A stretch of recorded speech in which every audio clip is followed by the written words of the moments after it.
Good morning and welcome to the Daily Dose. I'm Aaron Summers, your host, and thank you for joining with me today. You know, my kids are older now, but I still remember way back when we had what some call a pacifier and some call a plug. Now, I think plug may be maybe a little coarser term that you would use for that, but as many of us realize and know that it brought a sense of comfort. It brought a sense of security and ease to infants, to babies, that they could suck on that pacifier and it could relieve teething pain. It could just be a comforting kind of item for them. But there comes a point in time when you have to pull the plug. You've got to wean them off the pacifier. One, because they need to learn how to self-soothe. They need to learn how to self-comfort. But also, if they were to utilize this plug, this pacifier too long, it could actually cause some teething issues, some growth issues, and some structural issues. So there comes a point in time in everyone's life when that pacifier has to go. The same is true in our own spiritual life, and we're going to look at that today on the Daily Dose. Well, good morning. I'm glad that you guys have joined me this morning. Janet, Susan, Lori, good to see you guys. Others that I see are signing in and looking. How are you on this Tuesday morning? How are you with the rain? How much rain have you received where you are? I don't have a rain gauge in my yard. Probably should, but I don't have a rain gauge in my yard. I'm not sure how much rain I've received overnight. Somebody help me out. How much rain have you received at your place overnight?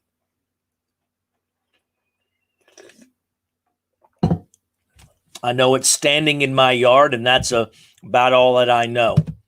I used to have a rain gauge. Morning, Vicki.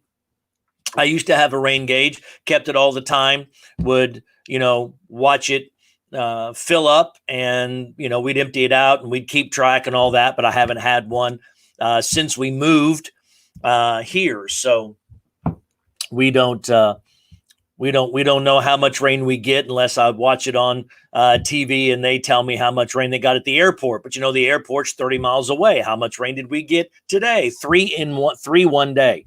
All right, Lori, you got 3 inches overnight. Wow, that's a lot. That is a lot of rain. A lot of rain. Well, all right, Janet, we got a lot of rain. Well, I tell you what, today today's recording day, recording preschool worship hour, recording Wednesday night children's events. Tomorrow, one of our Sunday school teachers comes in and we record a Sunday school lesson for the kiddos. So busy week, trying to get everything done and everything accomplished and just keep it going. So that's kind of how things are going right now. Plugging along, watching Tarrant County hospitals fill up, and that's going to become a problem before long, but we'll deal with that when it comes. Yesterday's confirmed cases was not as bad as Sunday's, that's for sure, but still not on a trend that we would like to see, and that is going down. So it's still a problem, and we still have to be aware. And let me just put out the safety protocol to you now. We still need to be wearing masks. I know not everybody understands. Does it work? Does it not work? I don't know. But what's it really going to hurt? Let's try to protect ourselves, protect other people, stay socially distant. If there's one thing that I'm seeing is that we're not staying socially distant as a people. We're not doing that, and that's not helping. We still need to take precautions, and that's becoming difficult. Morning, Eagle Hearts. Hey, Lori, that's right. More tomatoes. In fact, we got some tomatoes. I don't know who brought them. We got some tomatoes in the office, so I'm hoping there's 1 or 2 left. I was out all day yesterday, had so many things going on. family things and other stuff happening. So, all right. Well, good morning, Vanda. Wow, you're late to the party today. I'm just kidding. I'm just joking. You're usually the first one to say good morning, and but hey, we're glad that you're with us this morning.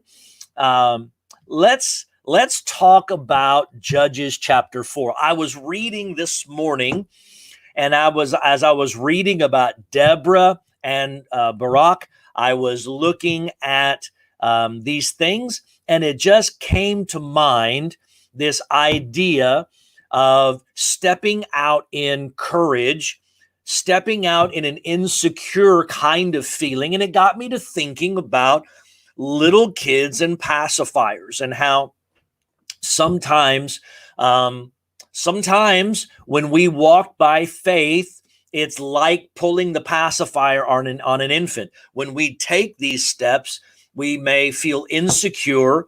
We may not be prepared for that. Somebody is pulling the pacifier when I'm not ready for that. I mean, what infant is ready for us to pull the pacifier?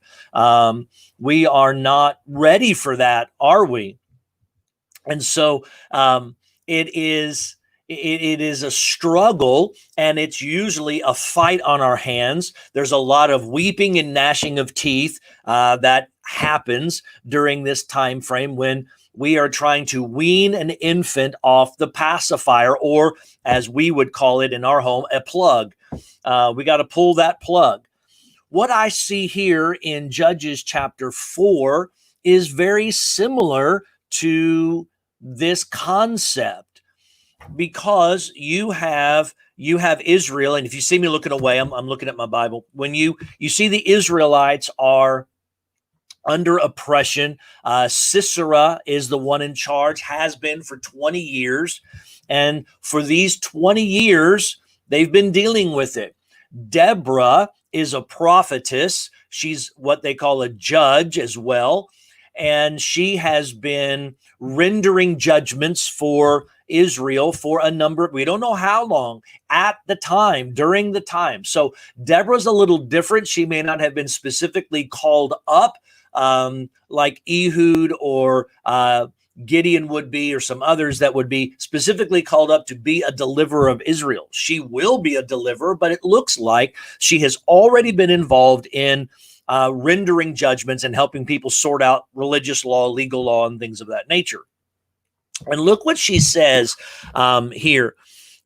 She summons Barak, verse 6 of chapter 4 in Judges. She summons him, and from Kadesh in Naphtali. That's a 75-mile journey. So he has to travel in a little while. And look what she says. Hasn't the Lord, the God of Israel, commanded you? Now, that question, I've looked in several different translations, and it pretty much renders the same.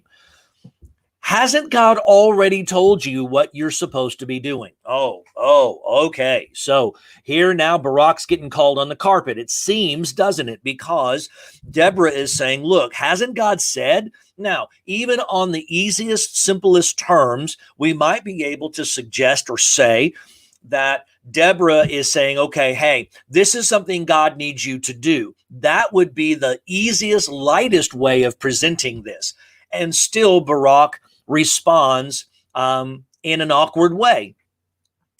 But the strength of this statement from Deborah in several translations that I've read is, you already know what you're supposed to be doing. You're just not doing it. Wow. Now that's a whole different concept, isn't it? Hasn't God already told you what you're supposed to be doing? In other words, why aren't you doing what it is that God has asked of you, commanded you even? And that's what the translation says. Hasn't the Lord, the God of Israel, commanded you? Go, deploy the troops on Mount Tabor, and take with you 10,000 men from Naphtalites and Zebulunites. Then I will lure Sisera, commander of Jabin's army. All right, so here we have a situation in every translation, and as I did some study for it in reading this morning, God's already told Barak what he's supposed to do.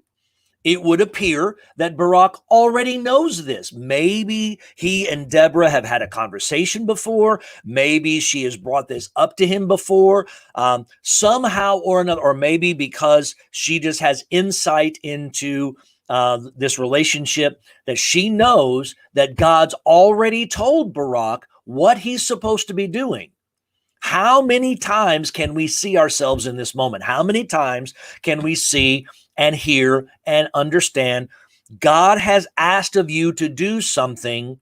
Why aren't you doing it yet? Oh, man, that hurts, doesn't it? I mean, to think, okay, somebody else knows. And it's one thing if I know that God has asked me to do something, there's a certain amount of guilt and shame that I'm going to deal with because I'm not doing what it is that God has asked me to do. But when somebody else comes in and says, hey, I know God's told you to do something, I know that God's commanded you to do something, I got a simple question for you.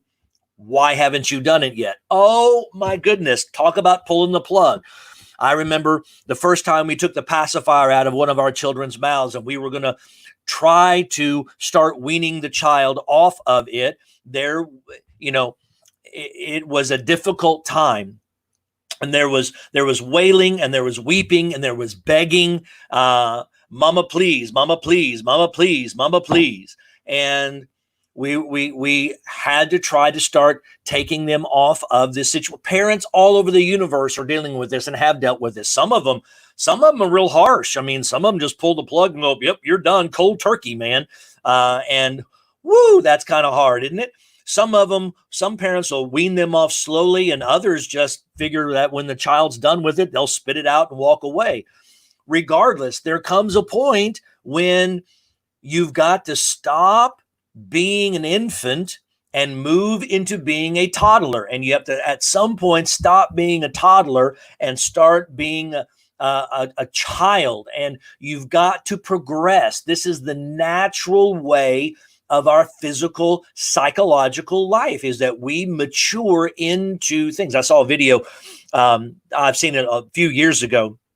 It's a funny video about what would it look like if a person chose to never graduate kindergarten. So you've got this 40-something-year-old man sitting in a kindergarten chair, answering all the questions, being the big helper, and you look at this and it's like, okay, this is awkward. Why has this person not moved on?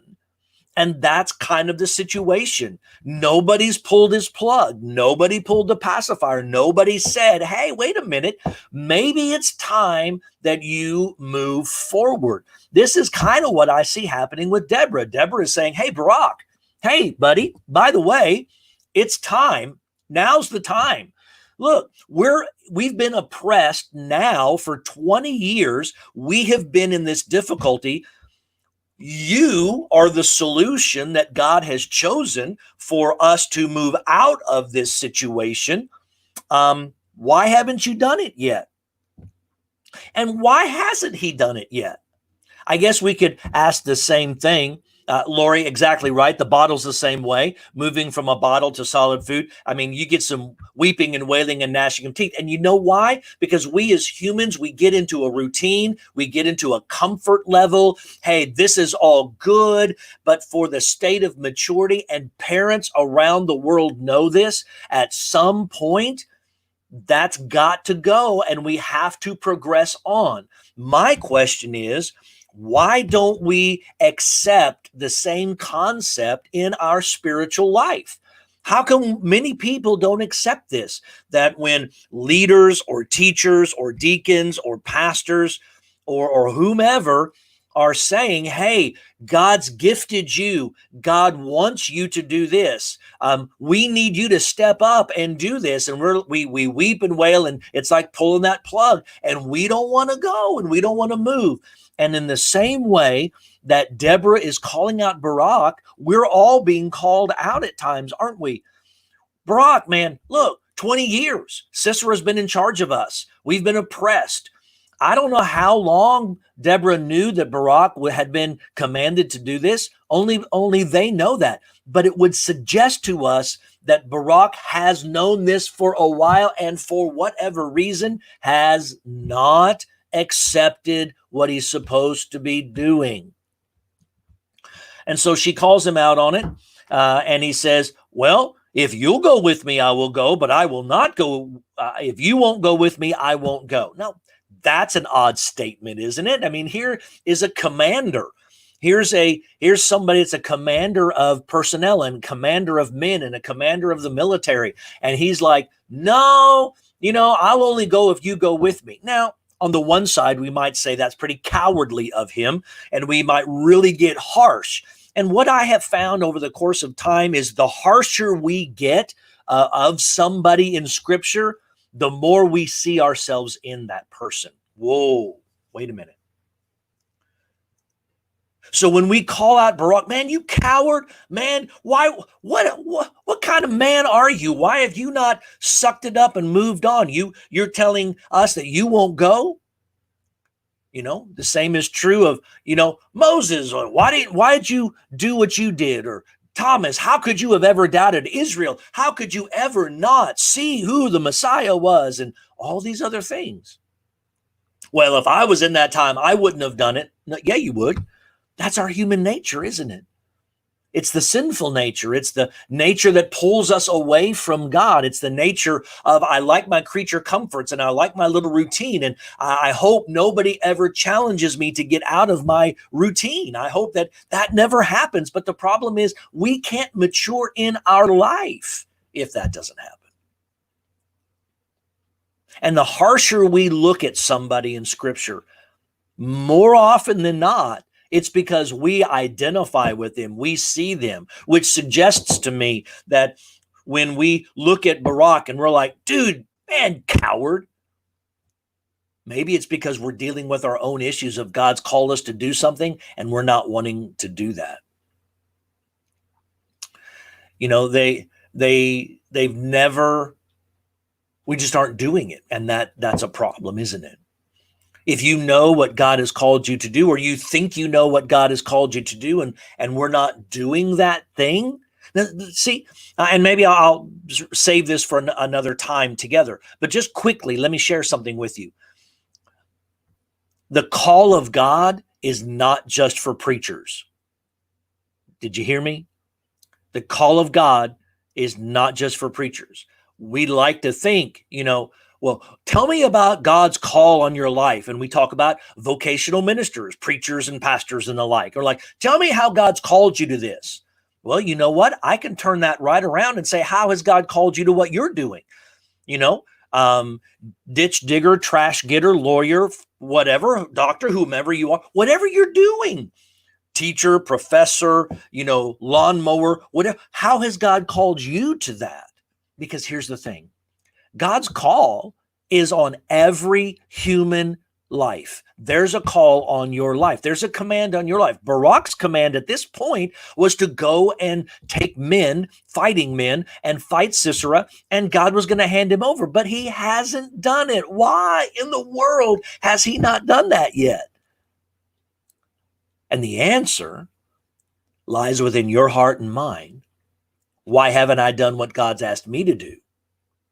And whatever that answer is, it's probably an answer that Barak could identify with.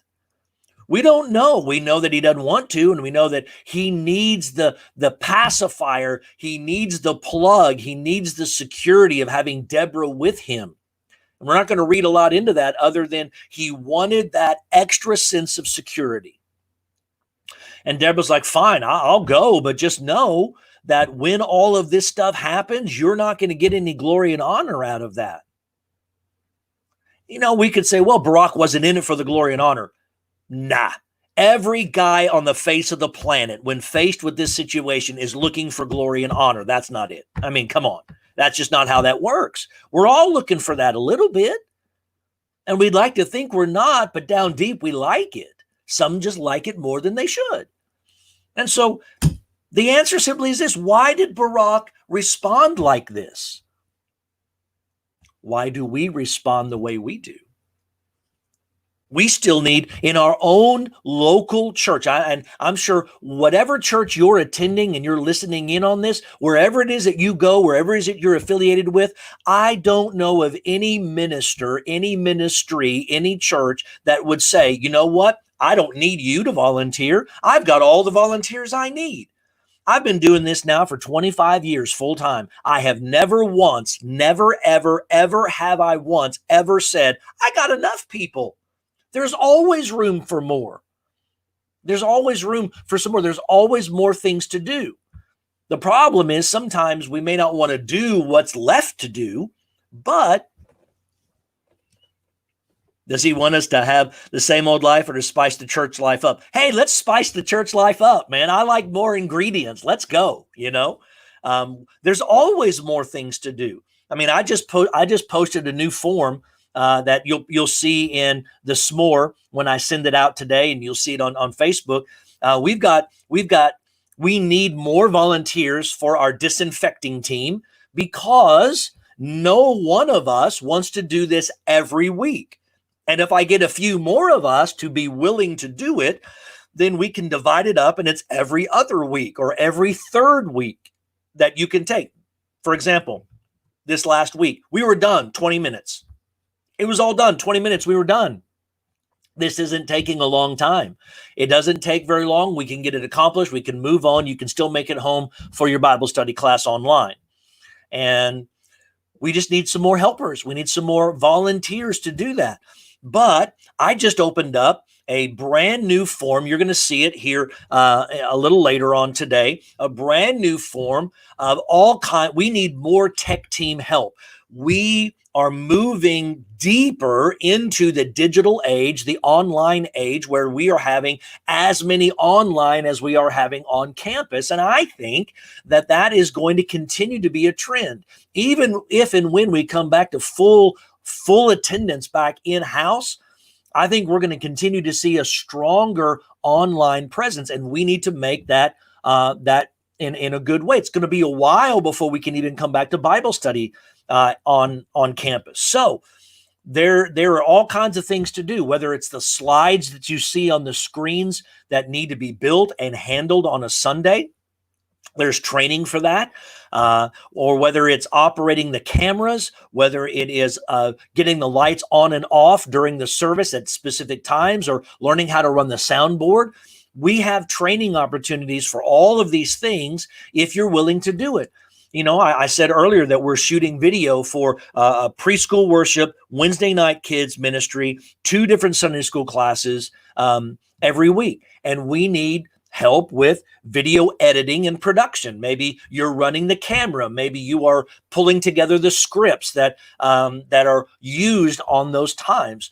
There's a lot of things that can be of value and use if we are willing to do that and willing to put that together. And it's going to make this thing run so much better when we can all focus on the things that we are supposed to do. Deborah had her job to do and Barak had his job to do. The problem is Deborah had to call Barak in and go, why aren't you doing your job, man? Why aren't you getting your job done? And he hems and he haws and he does. It's time to pull the plug. Time to pull the bottle, time to pull the pacifier. Dude, you got to step up. It's time to go. And I think that's true for all of us. After it's all over, after it's all done, and you read chapter 5 and verse 1, the song of Deborah, it says, on that day, Deborah and Barak, son of Abinoam, sang, when the leaders lead in Israel, when the people volunteer, blessed be the Lord.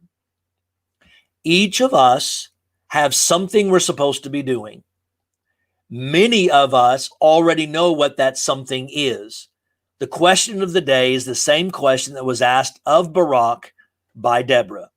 Why aren't we doing what we're supposed to be doing yet?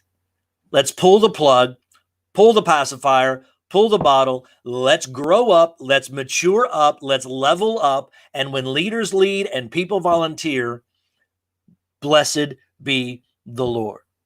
And blessed be you as you receive joy and satisfaction and identity and purpose and peace and all of these things we're seeking. The Lord is providing as we answer his call, as we go by his leadership, and we do the things that he calls us to do. Sometimes it may be uncomfortable, but it gets easier the longer that we do that. and we can move into the next stage of our life, the next stage of our spiritual journey, and a new adventure awaits every day with joy and pleasure and blessing of the Lord. Let us go forth and see what God has for us on this day and in the days ahead. I look forward to seeing you again tomorrow.